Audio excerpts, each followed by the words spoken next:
Thank you to Skillshare for sponsoring today's video.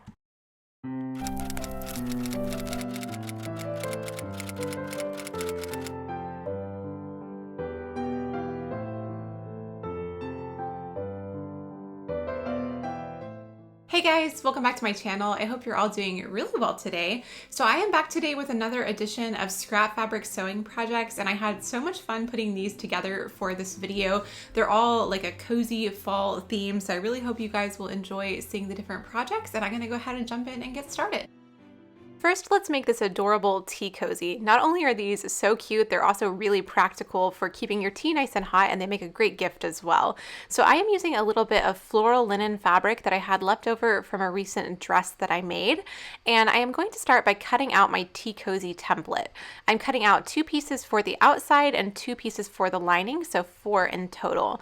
I'll have this template available as a free download over on my website, so you can check out the link in the description to download your own copy of the template along with the dimensions. Now, to help the tea cozy hold the heat, I also like to use a little bit of cotton batting, so I've cut 2 pieces of cotton batting from the same template piece. I've also cut a small strip of fabric that will become the handle for the top of the tea cozy, and this is where I'm going to start. So I'm going to start by folding in the 2 long edges of this little rectangle of fabric and pressing this flat.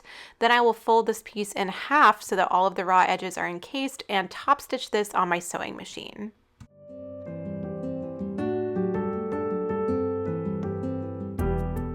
Now I'm just going to fold this piece to give it a little point on the top, and then I will press this flat.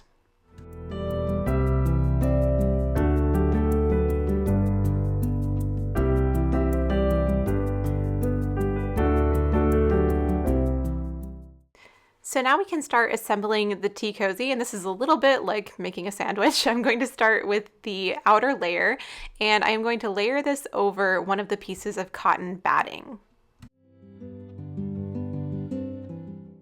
Next, I'm going to pin the little handle piece to the center of this piece at the top, making sure that the point is facing down so that when this is sewn in place, it will turn out and stand up.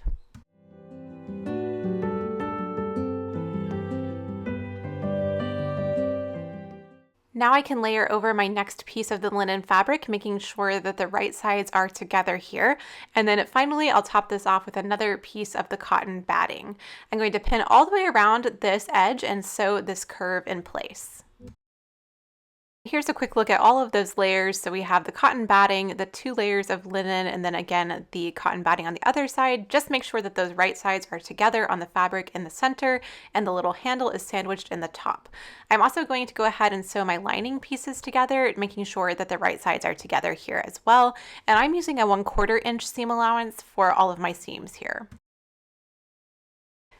And with those seams sewn, I can go ahead and turn the outside of the tea cozy to the right side, and it's already looking super cute. So now I just need to add the lining. So to do this, I am going to place the outer part of the tea cozy inside the lining with the right sides together and pin along the lower edge.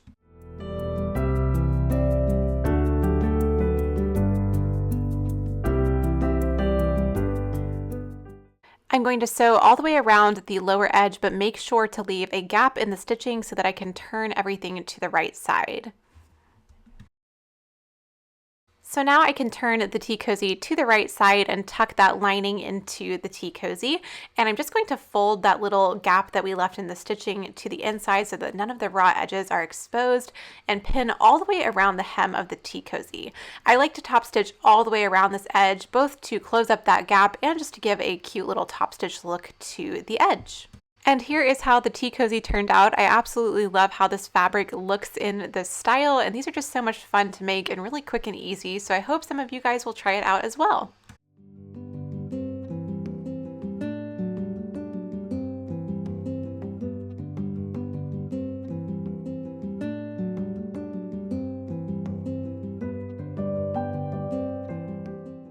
Now, since the tea is already made, let's go ahead and take a quick snack break so that I can catch up on my latest Skillshare class.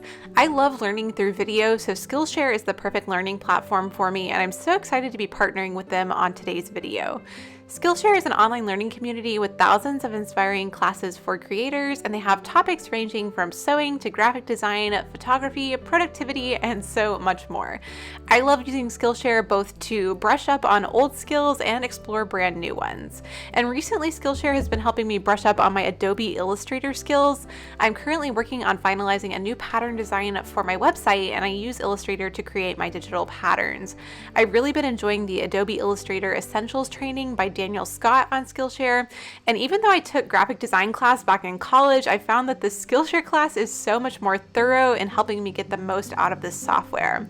I love that Skillshare is specifically curated for learning, meaning that there are no ads, so I can leave my classes playing in the background, whether I'm folding laundry or filming a YouTube video or whatever it may be, and I can continue learning. Skillshare members get unlimited access to thousands of amazing video classes, along with hands-on projects and feedback from the community of millions.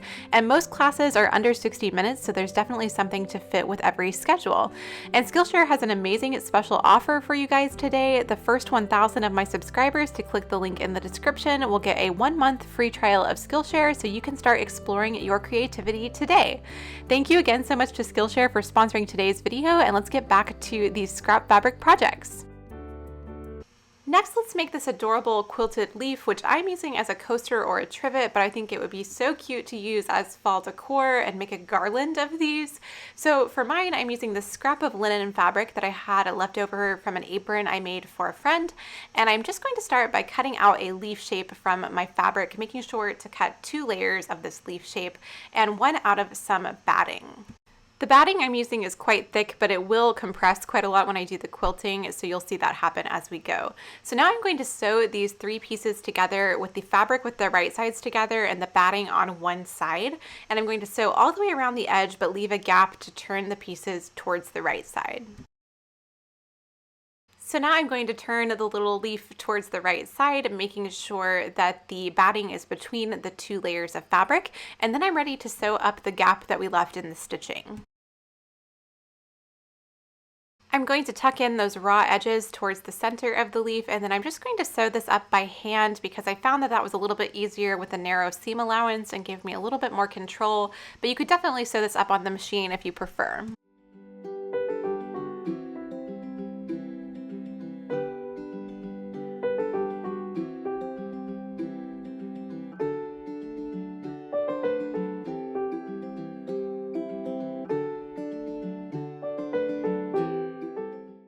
So now I'm going to add the quilting to make this look a little bit more like a leaf. So I'm starting with a row of top stitching all the way around the outside edge, and then I'll do a line of top stitching down the center of the leaf.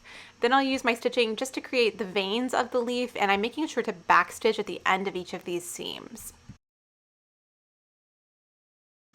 And once I had finished all of the top stitching and trimming the threads, this project was done, and I love that it adds just a little bit of a fall feeling to something that I use every day.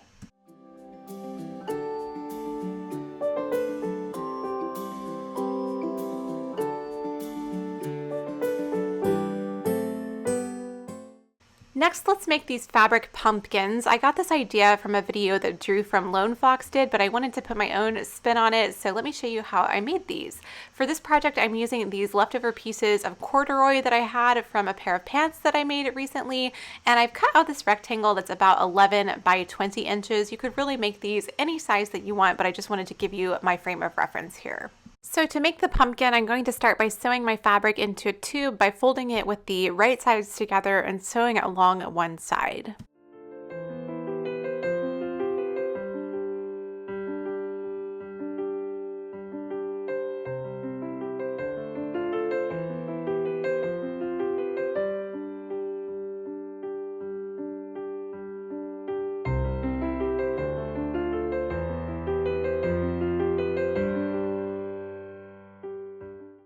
I'm going to quickly press the seam open so that it lays nice and flat, and then I can move on to gathering one end of the pumpkin. So for this project, I'm going to use some embroidery floss and do this by hand. I tried using the machine for this, but the thread wasn't strong enough to gather the fabric as I wanted it to be. So I'm just going to sew around the edge by hand with some big stitches and this embroidery floss. I am using all of the strands here, and this will help this to gather up really nicely.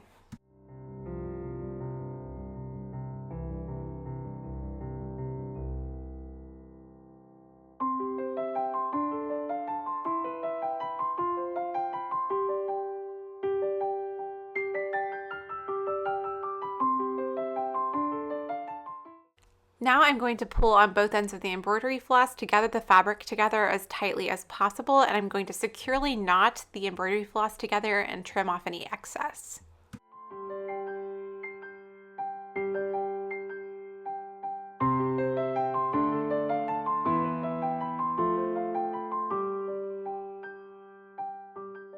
So now I can turn this towards the right side and I'm ready to add the stuffing. So to fill this, I decided to use the little scraps of fabric that come from my serger. I don't often find a good purpose for these, so I was glad that this worked really well. Heads up, if you do use this with a corduroy fabric, you will need a lint roller. It made a little bit of a mess, but I used this and it filled it up about halfway, and then I just added some polyfill to fill it up the rest of the way. And I'm being careful to leave the center open because that's going to make it easier to add our thread later on. Now I'm just going to run some stitching along the top and close this up in the same way, pulling on the thread really tightly, and I'm going to tuck any of the raw edges towards the inside as I pull on the thread and knot it together. So now we're left with this little pillow, and it's time to add the embroidery floss to the outside that will make this look a little bit more like a pumpkin. So I have some coordinating colored embroidery floss, and I'm just going to use a tapestry needle to stitch all the way through the center of the pillow and pull that thread out on the other side. Then I'm going to sew back and forth, creating 6 segments here, and I'll start to pull on the thread as I go to tighten it and knot everything together at the end so that it becomes a cute little pumpkin shape.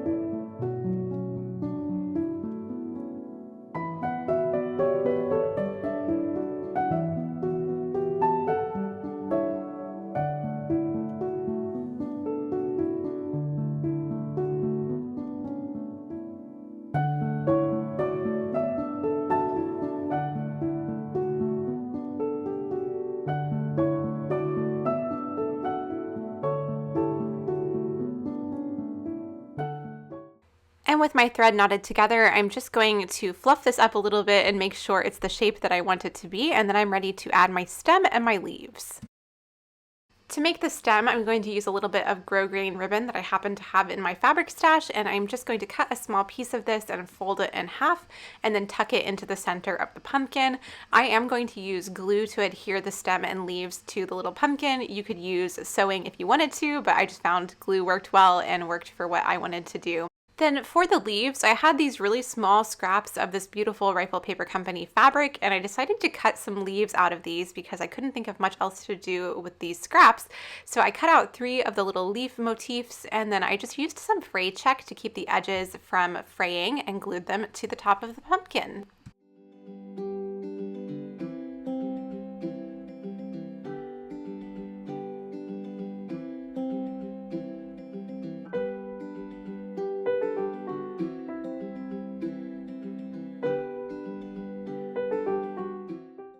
So that is all there is to this project, and I think these would be so cute in a variety of different fabrics. I think velvet would be really pretty, and I really love how mine turned out. I made 2 of them. The second one is the one that I filmed, and I think it turned out a little bit better, but I really love how they look with all of my fall decor.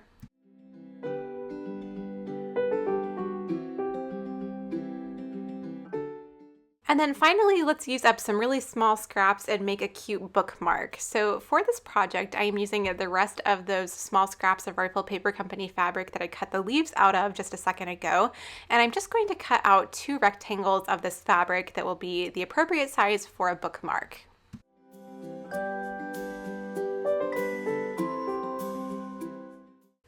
And just for your reference, this is around 6 inches by 2 inches. I just estimated. Then I decided to make a tassel to add a little bit of something extra to this bookmark. So for this, I'm using this really pretty golden colored embroidery floss, and I'm starting by just wrapping several strands of this around my hand to create this loop. Then I'll take a small piece of embroidery floss and tie this around one end of the loop to tie all of the pieces together with a double knot. This piece of embroidery floss will stay long because this is what the tassel hangs from, but I'm going to tie one more piece of embroidery floss around the top of the tassel, and this gives it that little classic tassel look at the top. So I'll tie this with a double knot and trim away any of the excess of this piece of thread. And then finally, with all of that secured, I'm just going to cut the loop of thread at the bottom and trim this to make sure everything looks nice and neat. So now we're ready to put the bookmark together, and this is so fast and easy. I'm just going to place the tassel on one end of the bookmark with the tassel side facing towards the inside, and then I'm going to pin around 3 sides of the bookmark and sew this down with a 1/4 inch seam allowance and a straight stitch, making sure to backstitch at either end.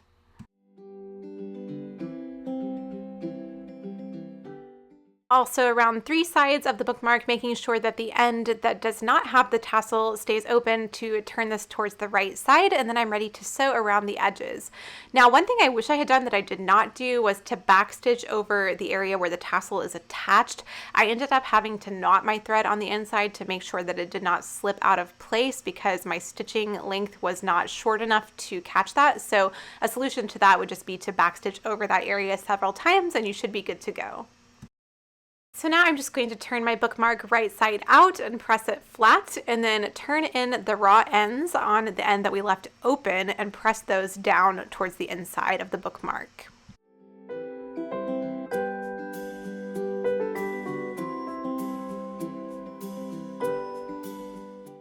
Now I'm just going to sew this opening closed with a needle and thread and make sure that my stitches do not show, and then I'll give the bookmark a final press and this project was done.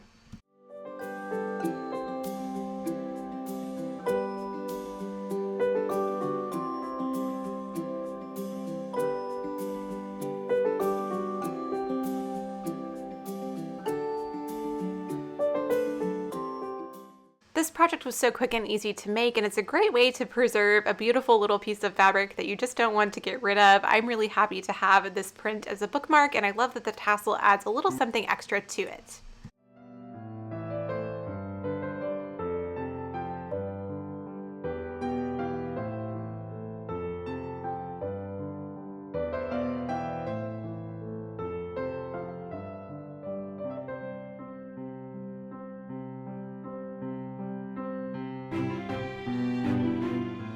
I think that my favorite projects from today's video are either the little corduroy pumpkins or the tea cozy. I love how this fabric looks in this tea cozy design.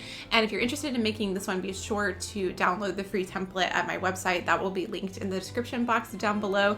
And if you make any of these projects, please tag me over on Instagram and your photos. I would absolutely love to see how they turn out for you. Thank you guys so much for watching and spending your time here on my channel today. If you're interested in subscribing to stay tuned for future videos, you can do that by clicking at the red button down below, and I would really appreciate it. And if you'd like to keep up with me outside of YouTube, TikTok and Instagram are my 2 favorite social medias, so both of those will be linked down below as well. Thank you again so much to Skillshare for sponsoring today's video. Be sure to check them out at the link in the description box down below. Thank you guys again so much for watching today, and I will talk to you in my next video. Bye!